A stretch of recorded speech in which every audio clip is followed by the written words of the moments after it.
growing population. Building the new church, however, required a petition to both the House of Burgesses and to the royal governor, Alexander Spotswood. By 1710, the cost of such a building would amount to £200, payable out of a tax on liquor and slaves. Yes, you heard that correctly, liquor and slaves. This seems to have been the common base of income for this part of the colony, as taxes on those two sources were frequently used for needed funds. Governor Spotswood himself was asked to design the new church, which would be completed by 1715. As the town prospered, so did Bruton Parish, and by the mid-1700s, the decision was made to add a steeple to the church. The person hired for that work was none other than the local builder Benjamin Powell, who we visited in the first tour.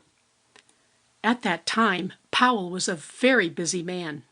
His work during the mid-1700s included repairs to both the jail and the Capitol, and he was embarking on the construction of the public hospital. So you get the idea that Powell is a respected builder around town. This steeple, actually it's a bell tower, is the first of its kind in Virginia. Note the iron weather vane at the top of the tower. It is believed that it dates to 1769, about the time that the tower was built. And the bell was a gift donated in 1761 by James Tarpley, whose store we will see shortly. The first organist of Bruton Parish was Peter Pelham. A well-known and respected musician, Pelham also helped install the organ. His stipend of £25 per year, though, was not sufficient to support a growing family, so he also became the town's jailer, taking up residence in the jail. As the town's jailer, Pelham was known to bring a prisoner or two with him to services, not necessarily to save the prisoner's soul, but to pump the air for the organ. Another interesting point about Peter Pelham: when Pelham's father remarried, Pelham became the stepbrother to the renowned artist John Singleton Copley. In 1903, a new rector arrived who would begin his own revolution that would result in the town of Williamsburg, the Reverend William Archer Rutherford Goodwin. But before that historic notion took hold, Goodwin began a much-needed restoration of the church itself. That first restoration was completed in 1907.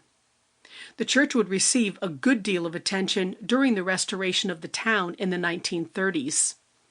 In recognition of his immeasurable contributions to Colonial Williamsburg, Goodwin is buried inside the church. Today, almost 350 years after the first church was erected, Bruton Parish Church continues to serve Williamsburg. While you're visiting, be sure to stop by and talk with the knowledgeable volunteers and see the many memorials lining the walls. And be sure to look for the plaque that honors the visionary, Reverend Dr. Goodwin. Speaking of burials, we're going to take a quick stroll around the burial ground, where you can view some of the final resting places of Williamsburg notables.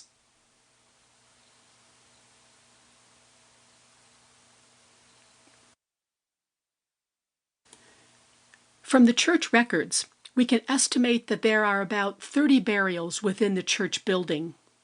The number of burials in the graveyard can only be estimated, however, because so many early burials were either marked poorly or not marked at all. During the 17th and 18th centuries, families might choose to bury their dead in a place closer to home rather than in a churchyard. Frequently, the burial would take place in a small plot on the family property. Even here in Williamsburg, that was the case.